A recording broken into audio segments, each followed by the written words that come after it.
शख्सियत जो किसी पहचान की मोहताज नहीं होती।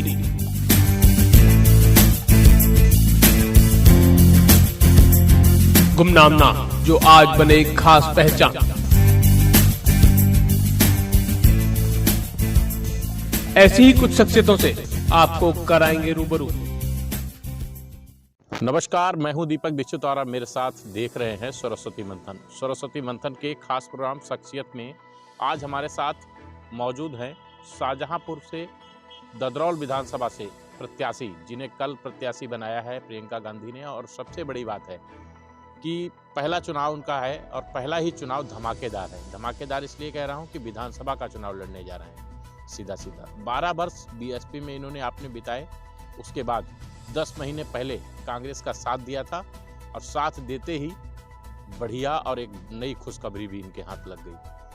सर, एक चीज़ समझना चाहेंगे कि आपकी शिक्षा की शुरुआत कहाँ से हुई? आपने बीएसपी में कदम रखा, बीएसपी के बाद कांग्रेस में आ गए और प्रत्याशी बन गए। शिक्षा हमारी रही शाहजहांपुर से ही रही है, जिसमें एनटीआई और जीएफ कॉलेज रहा है हमारा शिक्षा का केंद्र। और राजनीति काफ़ी लंबे टाइम से करके आ रहे हैं। हमारे पिताजी, हमारे दादाजी, ये सब पहले से हमेशा से कांग्रेस में ही रहे, लेकिन मैंने बसपा से अपनी राजनीति शुरू करी थी। 12 साल बहुजन समाज पार्टी में काम किया, जिसमें विधानसभा प्रभारी से लेकर जिला प्रभारी, लोकसभा प्रभारी, जिला उपाध्यक्ष और बरेली मंडल के प्रभारी तक का सफ़र तय किया। ठीक है, आपने, लेकिन इस बार आप 136 विधानसभा ददरौल से हैं, तो क्या मानते हैं कि जो मौजूदा विधायक हैं वहाँ पर मानविंदर, इससे पहले राममूर्ति वर्मा रहे, समाजवादी पार्टी के मंत्री भी रहे, कैसे लगता है इस बार उन्हें हरा पाएंगे आप? क्योंकि सपा और भाजपा दोनों में कड़ी टक्कर है, आपका तो कहीं नाम नहीं है ना अभी। कांग्रेस ने मुझे कल प्रत्याशी बनाया है और कल से आज आपके बीच में मैं बैठा हुआ हूँ। ये कांग्रेस की ताकत है और ये कांग्रेस का इनाम है कि आपके साथ बैठने का मिला। तो कल से 24 घंटे में आप तक का सफ़र तय किया। और मुझे लगता है कि इतने 12-14 साल की राजनीति में हर गांव, हर गली, हर कोने में मेरा जाना हुआ है और हर व्यक्ति, हर विशेष, हर वर्ग मेरे परिवार की तरह मेरे साथ है। और इस परिवार को एक साथ हम लोग आगे बढ़ाएंगे कारवां को। और आप सबके आशीर्वाद से 136 ददरौल विधानसभा के युवा, नौजवान, किसान, मजदूर, सबकी आवाज़ बनकर हम लोग विधानसभा तक पहुँचेंगे। किसान परेशान है। मैं भी ददरौल क्षेत्र की बात कर रहा हूँ तो ददरौल क्षेत्र में देखा ये जाता है कि जो किसान था वो इसलिए परेशान है कि जो अपनी फसल तैयार करता है, जो छुट्टा जानवर है, जो अन्ना जानवर है, वो उसकी फसल को खा लेते हैं। किसी भी चीज़ के नाम पर वोट ले लेना बड़ा आसान होता है, लेकिन किसी भी चीज़ के बारे में गंभीर होना अलग चीज़ होती है।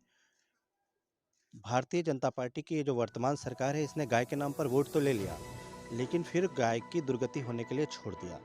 वहीं कांग्रेस पार्टी है जिसने कभी भावना के नाम पर वोट नहीं लिया। और छत्तीसगढ़ जब सरकार बनी तो वहाँ छत्तीसगढ़ में एक मॉडल, पशुधन मॉडल लागू लाए और उसके तहत वो लोगों को गाय पलवाते भी हैं और उनसे गोबर तक खरीदते हैं और गाय पलवाने की उनको पैसा भी देते हैं। इस तरीके से लोगों की जीविका के लिए उनको पैसा भी मिल गया, उनके गोबर तक का इस्तेमाल हो गया और हर जानवर को खूंटा भी मिल गया और अच्छा भोजन भी मिल गया। तो किसी के नाम पर वोट लेना ये सिर्फ भाजपा को आता है, लेकिन सबके बारे में सोच लेना, इंसान तो इंसान है, जानवर के बारे में भी अगर सोचे तो वो सिर्फ पार्टी कांग्रेस पार्टी है और उन्होंने करके दिखाया। ठीक है, आप कह रहे हैं, मैं आपकी बात से, लेकिन कहीं ना कहीं एक चीज़ आती है ना कि ये देखा जा रहा है कि पहले जो बीजेपी है वो श्री राम की बात करती है, परशुराम की बात करती है। आप भी अभी बात कर रहे थे कि श्री राम परशुराम की, तो इससे पहले तो कभी किसी को याद नहीं आया, श्री राम नहीं याद आए, परशुराम याद नहीं आए, जब आपका लगातार कई सालों तक आप सत्ता में रहे। ये आपको किसने कहा कि कभी याद नहीं आया? कैसे कह सकते? विपक्ष कह रहा है। कुछ तो लोग कहेंगे लोगों का काम है कहना। क्या विपक्ष जो कहता है वो सच कहता है? आप ऐसा मान सकते हैं? क्या आप पत्रकार हैं, मैं राजनीति कर रहा हूँ, या पूरे भारत जिसकी विचारधारा ही है वासुदेव कुटुंबकम, क्या आपने कभी परशुराम जी को नहीं याद किया? क्या मैं ऐसा मान सकता हूँ? क्या आपने 2014 के बाद परशुराम जी का नाम लेना शुरू किया? नहीं लिया होगा ना, ये मेरा विश्वास है। तो लोग कुछ भी कहेंगे। बीजेपी कह रही ना, मैं आपसे बार बार वही कह रहा हूँ, बीजेपी ये कह रही कि अभी तक ना कांग्रेस को याद आती थी, ना समाजवादी पार्टी को याद आती थी। आज राम के बिना वो भी नहीं रह सकते और परशुराम के बिना नहीं रह सकते। बीजेपी वाले वो कुछ भी कहते रहेंगे, वो तो अहंकारी लोग हैं। आप बताइए, वो अभी रैली निकालते हैं तो एक गाना बजाते हैं। कौन सा गाना बजाते हैं? आपने सुना होगा, जो राम को लाए हैं हम उनको लाए हैं। तो मैं तो कह देना चाहता हूँ, ऐसे अहंकारी लोगों की बात भी सुनना, मुझे तो नहीं लगता उनकी बात पे ध्यान भी देना चाहिए, ऐसे अहंकारी लोगों का। क्योंकि ऐसे अहंकारी लोगों का पतन होना निश्चित है। वो कहते हैं कि जो राम को लाए हैं हम उनको लाएंगे। तो मैं उनसे कह देता हूँ, सारी सृष्टि को लेकर प्रभु राम ही लाए थे, सारी सृष्टि को लेकर प्रभु राम ही आए थे। औकात तुम्हारी क्या तुम उनको लाओ, वो खुद सबको लाए थे। मतलब सारी सृष्टि को लाने वालों को वो लाने का दावा करते हैं। तो क्या आप ऐसा स्वीकार कर सकते हैं? क्योंकि भारतीय जनता पार्टी के लोग कहते हैं कि हम राम को लाए, क्या वो इतने बड़े हो गए हैं? तनवीर भाई, एक चीज़ आपसे समझना चाहेंगे कि आप 12 साल बीएसपी में रहे, तो आखिर में क्या ऐसा आया कि जो आपने बीएसपी को बाय बाय कह दिया? 12 साल में रहा और मैं बहुजन समाज पार्टी में जब गया था तो मैं बिल्कुल, मेरी युवावस्था थी और उतनी मेरी मैच्योरिटी भी नहीं थी। लेकिन जैसे जैसे हम बड़े होते चले गए तो एक विचार, जब हम सो रहे हैं या कहीं जा रहे हैं या देख रहे हैं कि अगर शिक्षा के क्षेत्र में आईआईटी बनाए गए तो किसने बनाए, एग्रीकल्चर तक की यूनिवर्सिटी बनाई गई तो किसने बनाई, रुहेल, हम जिस शहर में रहकर सारी डिग्रियां ले रहे हैं, अगर रुहेलखंड यूनिवर्सिटी बनाई गई तो किसने बनाई। अगर हमारा ननिहाल शाहबाद में है, हम वहाँ पर भी चले गए तो हमने देखा जो बच्चा पढ़ रहा है, कानपुर यूनिवर्सिटी भी बनाई गई तो किसने बनाई गई। अगर हम कहीं बीमार हो जाते हैं तो हम यहाँ से लेके एम्स, मतलब बड़े से बड़े इंस्टीट्यूशन में जाते हैं, बाबू जगजीवन राम हॉस्पिटल में जाते हैं, किसने बनाए। जब हम विश्व से परमाणु शक्ति है और हम उससे टकराने के लिए, जहां हमारे पास सुई नहीं बनती थी जिस देश में, उसको एटॉमिक पावर बना दिया, वो किसने बनाया। भाभा रिसर्च सेंटर किसने बनाया। तो ऐसे सवाल कि जिसने हमारे देश को बनाया है हम उसके खिलाफ जा रहे हैं तो बहुत गलत है। जिसने कई बार मेरे को चुभा है कि देश को बनाया है, अगर किसी ने शिक्षा के क्षेत्र में बनाया है, चिकित्सा के क्षेत्र में बनाया है, व्यवसाय के बनाया है, और ये सौभाग्य है भारत का कि हर जिला किसी न किसी उद्योग के रूप में स्थापित कर दिया। जिस देश में बुरी तरीके से अंग्रेज़ों ने लूटा हो और उसको आज़ादी के बाद जहां सुई नहीं बनती थी हवाई जहाज़ तक बना दिया। आप फरक्काबाद चले जाएं, चूड़ी केंद्र बना दिया। भदोही चले जाएं, कालीन केंद्र बना दिया। मुरादाबाद चले जाएं, पीतल केंद्र बना दिया। छोटा सा भी रोजगार, अगर बरेली चले जाएं तो आप देखिए वो सुरमा, मतलब पूरे भारत के कोने कोने नहीं, दुनिया के कई देशों में पहुंचा दिया। आप कन्नौज चले जाएं, मतलब छोटे छोटे उद्योग को स्थापित करके एक गरीब की भी जीविका को जिसने चला दी। क्या मैं उस पार्टी के अगर खिलाफ में खड़ा हूँ तो कई बार मन को झकझोर रहा था, मेरी नींद उड़ा रहा था और मुझे कांग्रेस की तरफ आना, क्योंकि कांग्रेस, मुझे लगता है कि कांग्रेस का मतलब ही देश है, क्योंकि जो देश को बना रहा है वही कांग्रेस है। तो कांग्रेस और देश में कोई फर्क नहीं था। देशवादी होना, राष्ट्रवादी होना उतना ही बड़ा है जितना कांग्रेसी होना, ऐसा मेरा विश्वास है। ठीक है। अच्छा, एक चीज़ हमको बताइए, समाजवादी पार्टी में और बीजेपी में देखिए इसमें बड़ी उथल पुथल मची हुई है। भाजपा के लोग समाजवादी पार्टी में जा रहे हैं लेकिन कांग्रेस की तरफ कोई नहीं आ रहा है। अभी आपने खुद कहा, अब मैं आपको बता चुका, 10 महीने पहले तो मैं खुद आया हूँ। कैसे आप कह सकते हैं? जो अभी जो मंत्री छोड़ रहे हैं, जैसे स्वामी प्रसाद मौर्य भाजपा से सब हम चले गए, उनके साथ और भी मंत्री जा रहे हैं, विधायक जा रहे हैं, मैं उनकी बात कर। ये प्रियंका जी, आपने देखा होगा कभी पूंजीवाद की तरफ नहीं भागी। वो किसकी तरफ भागी? अगर एक अत्याचारी अहंकारी सरकार ने किसानों को कुचला तो उसके साथ खड़ी हो गई। हाथ रस में अगर देश की बेटी को जिंदा जला दिया गया, उसके साथ खड़ी हो गई। उन्नाव में जो शोषण महिला के साथ किया गया, उसके साथ खड़ी हो गई। वाल्मीकि जयंती पर वाल्मीकि समाज के व्यक्ति को जो बुरी तरीके से थानों में मार के छोड़ दिया गया, उसके साथ खड़ी हो गई। हर दबे कुचले की लड़ाई लड़ रही हैं और उन्होंने ये चुनाव, ना कि सत्ता परिवर्तन। सत्ता परिवर्तन बहुत छोटी चीज़ है और सत्ता परिवर्तन से ना इनका उद्धार होना, ना मेरा उतना, ना आपका होना है। क्योंकि युवा को चाहिए रोजगार, गरीब, मजदूर, मजलूम, उसकी आवाज़ को कोई दबा ना सके, उसको चाहिए शक्ति। महिला देश की आधी आबादी है, उसको सदियों से प्रताड़ना का शूल सहती रही हैं नारियाँ, सदियों से प्रताड़ना का शूल सहती रही हैं नारियाँ। आई बहन प्रियंका तो फूल सी खिल उठी हैं नारियाँ। तो ये नारियों तक होठों की जो हंसी है, ये कांग्रेस की शक्ति बनेगी, ये कांग्रेस की ताकत बनेगी। हमने किसी मंत्री विधायक को नहीं देखा, हमने देखा देश की आधी आबादी को, हमने किसी जात धर्म को नहीं देखा। हमारी पार्टी ने देखा है शोषित, वंचित, दबे कुचले, अत्याचार जिनके ऊपर हुआ, उनको इतनी बड़ी शक्ति बनाकर उभार देना कि कोई उनकी तरफ उनका बाल बांका ना कर सके।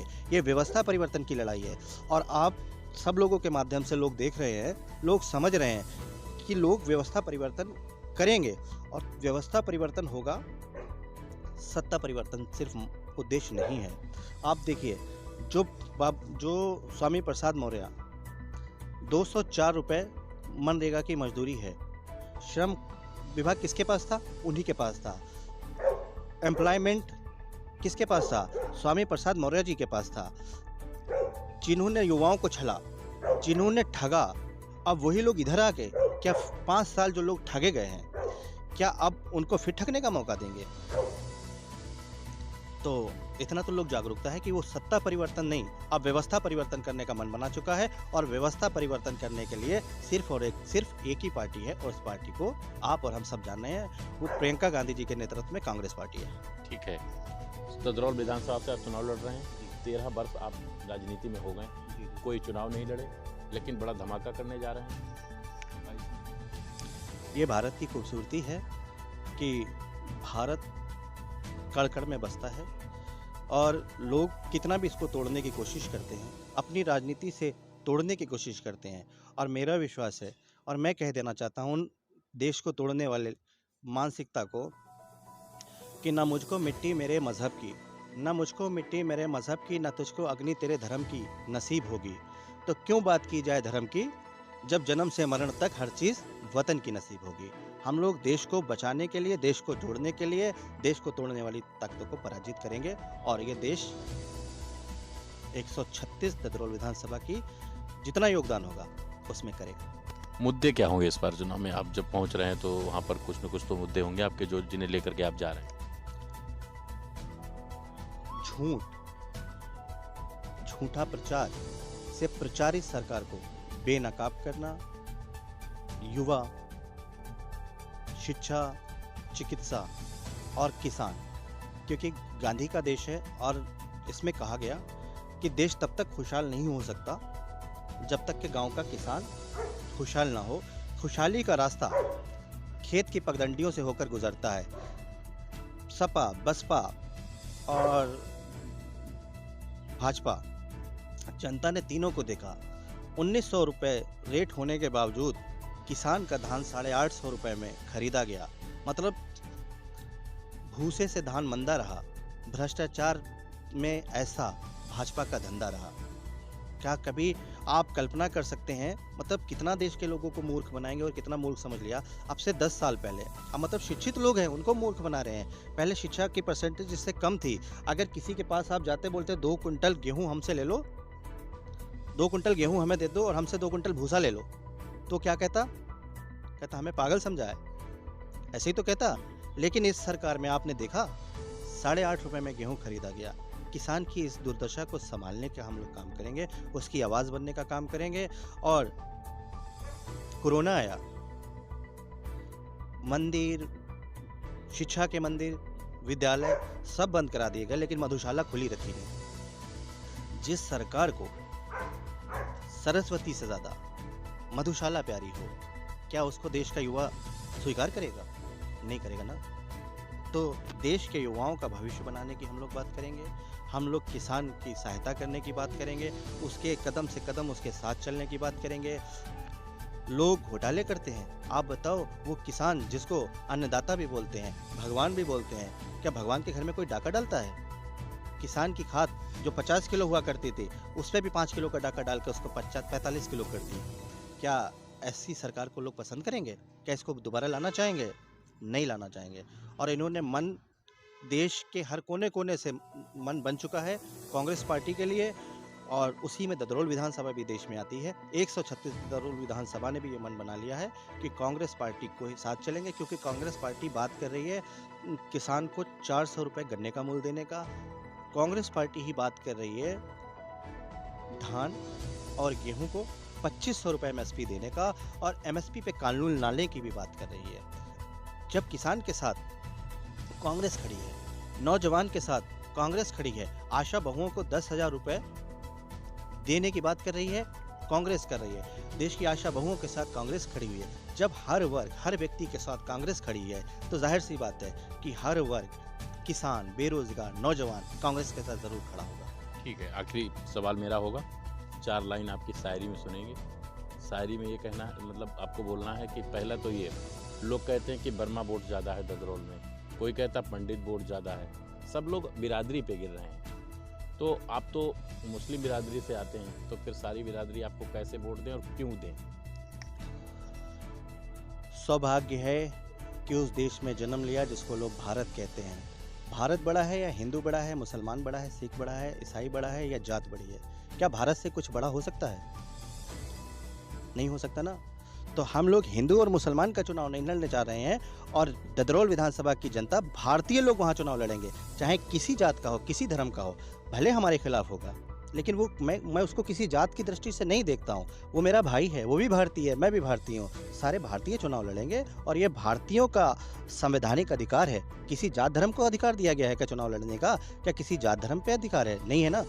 भारतीयों का चुनाव होने वाला है और भारतीय उनकी आवाज़ को बुलंद करने वाले, उनके साथ चलने वाले और वसुधैव कुटुंबकम की विचारधारा को साथ लेकर चलने वाले लोगों के साथ खड़े होंगे और कांग्रेस पार्टी के साथ खड़े होंगे। क्योंकि जहां से नफरत का पैगाम लोगों ने देने की कोशिश की, वो अयोध्या, वो भी इस बात की प्रतीक है कि वहां पर भी एक ऐसा पेड़ है जिसमें हिंदू और मुस्लिम, एक पंडित एक मौलाना, दोनों को एक ही फांसी के फंदे पर अंग्रेज़ों ने फांसी पर लटका दिया गया था। लोगों ने सोचा था, इनको, अंग्रेज़ों ने सोचा कि जब हम इनको ऐसा करेंगे तो लोग खौफ होगा, डरेगा।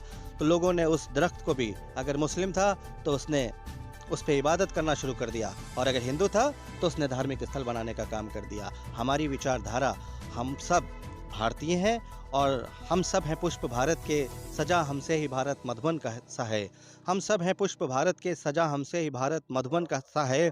हमारे प्रेम की खुशबू से महकता वतन हमारा चंदन सा है, और जिन घरों में फूट हो वो घर टूट जाते हैं। आओ हम सब संभालें वतन अपना, कि हमारी तो मिट्टी का मूल भी कुंदन सा है, कुंदन सा है। इस मिट्टी के मूल को बचाने की लड़ाई है, इसकी गरिमा को बचाने की लड़ाई है। और वो जो बांटने वाले लोग हैं, आपके माध्यम से मैं उनको एक बात और कह देना चाहता हूँ कि विचारों से विचारों का जब तक मेल नहीं होगा, वो विचार है आपका विचार, हमारा विचार, सबका विचार, वो विचार है वासुदेव कुटुंबकम का विचार, कि विचारों से विचारों का जब तक मेल नहीं होगा, खत्म चंद सियासतदानों का गंदा खेल नहीं होगा। मरते हुए अशफाक की ज़बान पर आया राम का नाम यारो, मरते हुए अशफाक की ज़बान पर आया राम का नाम यारो। कहता है कौन कि माँ भारती के लालों का मेल नहीं होगा, और इस माँ भारती के लालों के मेल से हम सब लोग, जैसे कुचड़िया भर बारूद में अंग्रेज़ों को देश से बाहर भगाने का काम कर दिए थे, इन बांटने वालों को भी हम बाहर भगाने का काम करेंगे। और इस नारे के साथ, इस वचन के साथ और इस विश्वास के साथ, इस भारत की पहचान के साथ, जो अनेकता में एकता है, अखंड भारत कहलाती है। हिंदू, मुस्लिम, सिख, ईसाई, हम हैं आपस में भाई भाई। चाहे किसी दल का हो, चाहे किसी पार्टी से लड़ रहा हो, फ़र्क नहीं पड़ता वो किस जात से है, वो मेरा भारतीय भाई है। और हम भाईचारे के साथ इस जंग को लड़ेंगे भी और जीतेंगे भी। बिल्कुल। तो ये थे हमारे साथ तनवीर सफदर, जो 136 विधानसभा ददरौल से प्रत्याशी हैं, और अपनी किस तरह से इन्होंने बात की है आपने खुद सुना और देखा। फिलहाल शाम को 7 बजे देखते रहिए हमारे साथ शख्सियत। हमारे चैनल को सब्सक्राइब करें, लाइक करें और ज़्यादा से ज़्यादा शेयर भी करें। अपने सहयोगी आनंद के साथ मैं दीपक दीक्षित, सरस्वती मंथन, शाहजहाँपुर।